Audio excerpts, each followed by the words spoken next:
नमस्कार, न्यूज 18 पंजाब हरियाणा हिमाचल देख रहे हैं आप। मैं हूं अमृत वर्दी। बुलेटिन की शुरुआत करते हैं हरियाणा विधानसभा के मॉनसून सत्र के साथ, जो आज होने जा रहा है। दोपहर 2 बजे शुरू होगी सदन की कार्यवाही, लेकिन सदन की अवधि कितनी रहेगी, एक दिन चलेगा सदन या फिर 2 दिन चलेगा, ये बीएससी की बैठक में तय होगा। पहली बार बिना मुख्यमंत्री के सदन की कार्यवाही होगी और बिना स्पीकर के ये कार्यवाही होगी। स्पीकर की जगह डिप्टी स्पीकर सदन चलाएंगे, तो वहीं सीएम की जगह डिप्टी सीएम बैठेंगे, वो अध्यक्षता करेंगे। सीएम स्पीकर नहीं होंगे। इसके अलावा मंत्री और उनके समेत कुल 7 एमएलए अब तक हरियाणा में पॉजिटिव पाए जा चुके हैं। तो हरियाणा के मॉनसून सत्र के ठीक एक दिन पहले मनोहर लाल खट्टर सीएम, जिनकी रिपोर्ट पॉजिटिव आती है, उसके बाद एक एक करके कई विधायकों की रिपोर्ट पॉजिटिव आती है। स्पीकर खुद पॉजिटिव पाए जाते हैं, ट्रांसपोर्ट मंत्री पॉजिटिव पाए जाते हैं, क्योंकि वहां भी यही बात कही गई थी कि सदन में जो भी दाखिल होगा, फिर चाहे विधायक हो, मंत्री हो, स्पीकर हो या कोई भी कर्मचारी हो, तो सबके लिए कोरोना टेस्ट करवाना अनिवार्य किया गया था। तो उसी का यह नतीजा निकला कि कई विधायक अब तक पॉजिटिव पाए जा चुके हैं और सीएम खुद केंद्रीय मंत्री के संपर्क में आने से पॉजिटिव पाए गए। और पहली बार होगा कि सीएम के बिना, स्पीकर के बिना कार्यवाही होगी। फिलहाल क्या कुछ तैयारियां हैं इस सत्र को लेकर जान लेते हैं। अंकित दुदानी पंचकुला से मेरे सहयोगी लाइव जुड़े हुए हैं। तो अंकित, पहली बार ये एक तो ये है कि मुख्यमंत्री के बिना, स्पीकर के बिना और कई विधायक भी नहीं होंगे, उनके बिना ये कार्यवाही होगी। और दूसरी बात जानना चाहेंगे, बीएससी की मीटिंग बैठक कब होने जा रही है, जिसमें अवधि तय की जाएगी कि आखिरकार ये सेशन एक दिन का होगा या फिर 2 दिन चलाया जाएगा। आज जब विधानसभा का सेशन शुरू होने जा रहा है तो लगभग 2 बजे ये सेशन की शुरुआत होगी। और सेशन की शुरुआत जो दिवंगत आत्माएं हो गई हैं, जो लोग इस बीच में पिछले सेशन से इस बीच सेशन के बीच में जो एक्सपायर हो गए हैं, उनको और ब्रिजेज उनकी पढ़ी जाएंगी, उनको श्रद्धांजलि दी जाएगी।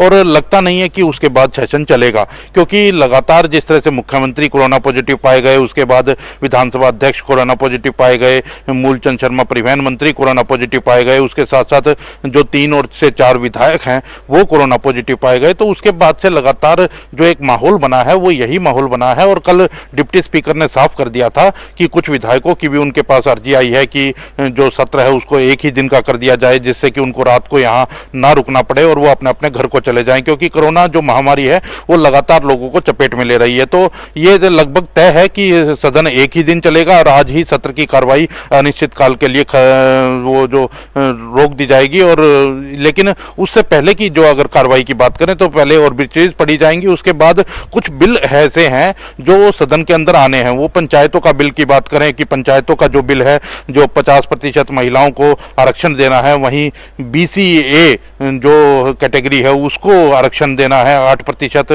जो पंचायत चुनाव है, ब्लॉक समिति है, जिला परिषद है, उनके अंदर 8% जो रिजर्वेशन करना है, तो वो बिल है। कहीं ना कहीं एक जो राइट टू रिकॉल का बिल है वो कल उप मुख्यमंत्री कहते हुए साफ नजर आए थे कि वो बिल सदन के अंदर आ सकता है। तो ऐसे कुछ बिल हैं जो सदन के अंदर आएंगे और उनके ऊपर, क्योंकि सत्ता दल का बहुमत है, तो वो तुरंत लग जाएगी, उनके ऊपर मोहर लग जाएगी और उसके बाद सदन की कार्रवाई अनिश्चितकालीन के लिए स्थगित कर दी जाएगी। तो कहीं ना कहीं जो एक मानसून सत्र है वो एक औपचारिकता ही बनकर रह जाएगा, क्योंकि पहले जो मानसून सत्र की बात की गई थी वो 2 दिन के लिए की गई थी कि 2 दिन की अवधि का मानसून सत्र होगा और उसके लिए कार्यक्रम भी विधानसभा की ओर से तय कर दिया गया था और जारी भी कर दिया गया था। लेकिन अब जिस तरह से, क्योंकि सदन में मुख्यमंत्री भी नहीं रहेंगे, विधानसभा अध्यक्ष भी नहीं रहेंगे, तो उसके लिए अभाव के अंदर अब यही तय हुआ है। और हमारी नेता प्रतिपक्ष भूपेंद्र सिंह हुड्डा से भी बात हुई थी, तो उन्होंने भी संकेत यही दिए थे कि एक ही दिन का सत्र हो सकता है। तो लेकिन कोई भी आधिकारिक रूप से इसलिए कहने से टलता है क्योंकि बीएससी की आज मीटिंग होनी है, बिजनेस एडवाइजरी कमेटी की जो बैठक होगी वो सुबह 11 बजे होगी और 11 बजे बैठक के अंदर ये तय कर दिया जाएगा कि सदन एक दिन का होगा या कितने दिन का होगा, कितने समय का होगा और क्या क्या बिजनेस उसके अंदर आएगा। वो सारा बिजनेस एडवाइजरी कमेटी की बैठक के अंदर तय होगा। बिजनेस एडवाइजरी कमेटी की बैठक के अंदर विधानसभा अध्यक्ष की जगह विधानसभा उपाध्यक्ष और अभी कहें तो कार्यकारी अध्यक्ष रणबीर गंगवा बैठेंगे, जो गृह मंत्री हैं अनिल विज वो बैठेंगे, उप मुख्यमंत्री दुष्यंत चौटाला होंगे और नेता प्रतिपक्ष जो हैं भूपेंद्र सिंह हुड्डा वो उसके अंदर मौजूद रहेंगे। तो सब लोग बैठ करके तय करेंगे कि सदन की कार्रवाई किस तरह से चलाई जाए। क्योंकि और लेकिन विधानसभा की अगर बात करें तो विधानसभा ने अपनी तैयारियां पूरी कर ली हैं।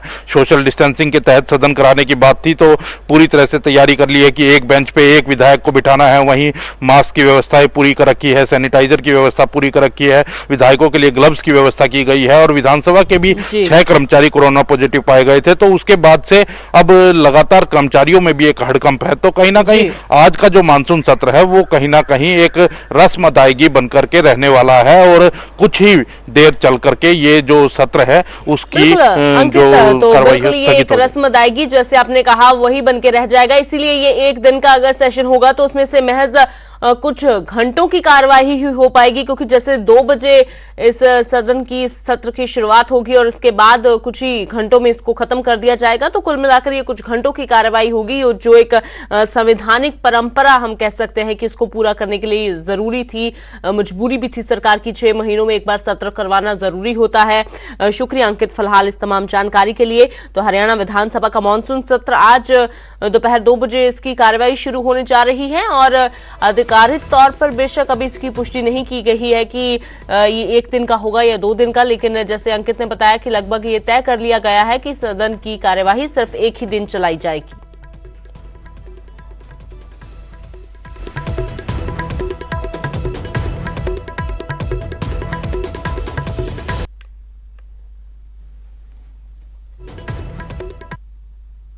तो वहीं उधर सदन को लेकर विपक्ष ने तैयारी पूरी कर ली है। कांग्रेस पीटीआई बेरोजगारी, कानून व्यवस्था जैसे कई मुद्दों पर सरकार को घेरने की तैयारी में है।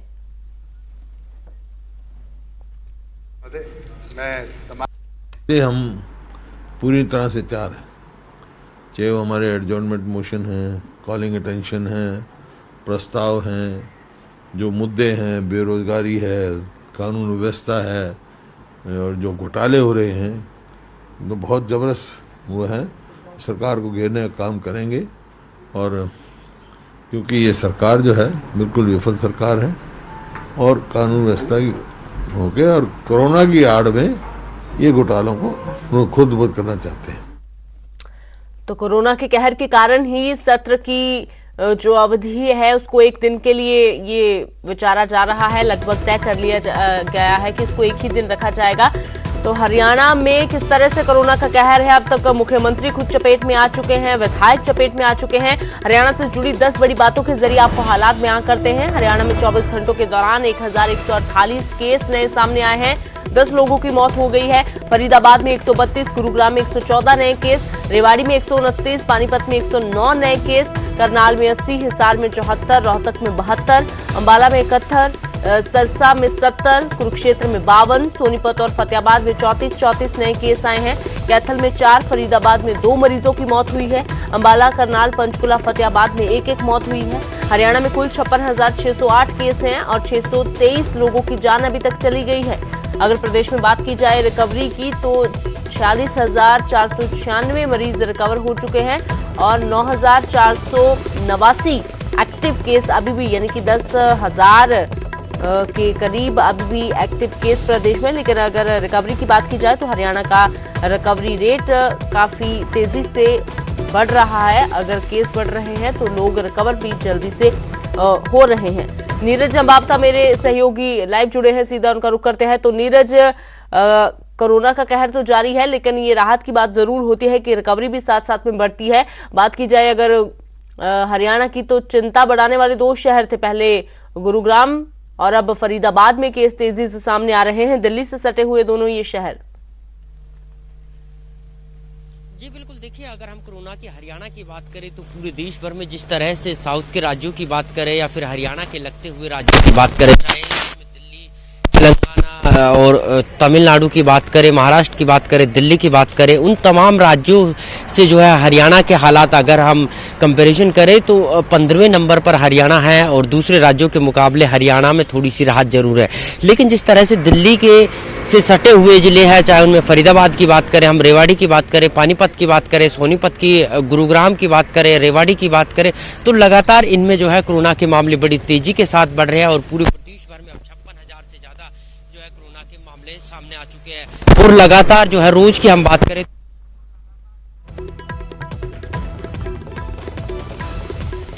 तो दिल्ली से सटे हुए ये शहर, ये जिले हरियाणा की जनता बेशक बढ़ा रहे हैं, लेकिन हरियाणा में तेजी से मरीज कोरोना के रिकवर भी हो रहे हैं। तो प्रदेश में अब तक 46,496 मरीज रिकवर हो चुके हैं और 9,489 एक्टिव केस अभी तक प्रदेश में। तो हरियाणा में 24 घंटों के दौरान 1,148 नए मामले सामने आए हैं और 10 लोगों की मौत हुई है।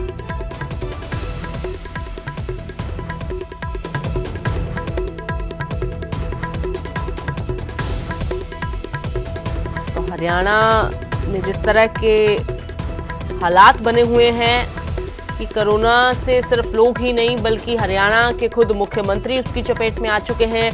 कई विधायक पॉजिटिव पाए जा चुके हैं। एक बार फिर से नीरज अम्बावता मेरे सहयोगी जुड़े हैं, उनसे बात करते हैं। तो नीरज, क्या आप बता रहे थे पूरा दिल्ली से सटे हुए जो जिले हैं, शहर हैं, कोरोना का क्या हाल है उन जिलों में?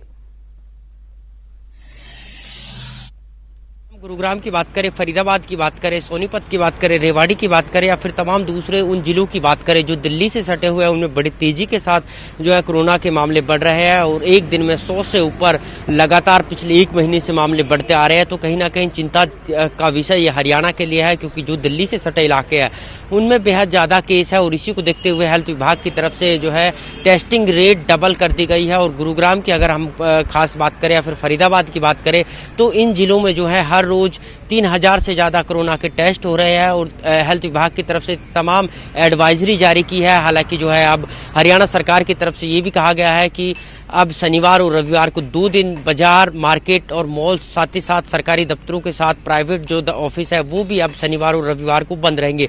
लेकिन जिस तरह से अब जो है नेताओं में, मंत्रियों में या फिर कहे कि विधानसभा अध्यक्ष और हरियाणा के मुखिया सीएम मनोहर लाल खुद जो है, हम फिलहाल मैदानता के सामने हैं और मैदानता में एडमिट है। परसों जो है उनको कोरोना के चलते यहाँ एडमिट कराया गया था, जिनका इलाज जो है चल रहा है और सुशीला कटारिया की जो डॉक्टर है उनकी रेख में चल रहा है। तो हम ये कह सकते हैं कि अब जो है जिस हिसाब से कोरोना लगातार बढ़ रहा है, हालांकि राहत की बात अभी जरूर है कि 15वें नंबर पर हरियाणा है, लेकिन जिस हिसाब से लगातार कोरोना के मामले बढ़ रहे हैं हरियाणा में, वो चिंता का विषय जरूर है। और इस पर जो है सरकार के साथ साथ हेल्थ विभाग, प्रशासन, तमाम लोगों को मंथन करने की जरूरत है, सोचने की जरूरत है कि किस तरह से इस कोरोना को जो है रोका जाए ताकि हरियाणा जो है ऊपर ना जाए और हरियाणा में जो है कोरोना फ्री हो सके या फिर कोरोना के आंकड़े जो है कम हो सके। हालांकि राहत की बात हरियाणा की अगर हम दूसरी करें तो रिकवरी रेट है वो भी बेहद अच्छा है, 82 के ऊपर जो है रिकवरी रेट है।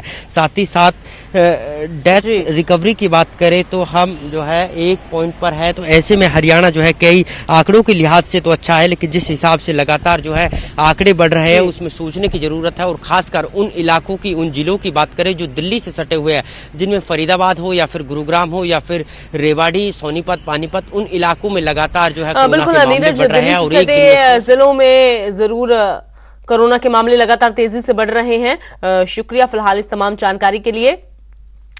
तो हरियाणा में हालात ये है कि कोरोना के मामले बेशक बढ़ रहे हैं, लेकिन 80% से ज्यादा हरियाणा में रिकवरी रेट देखने को मिल रहा है।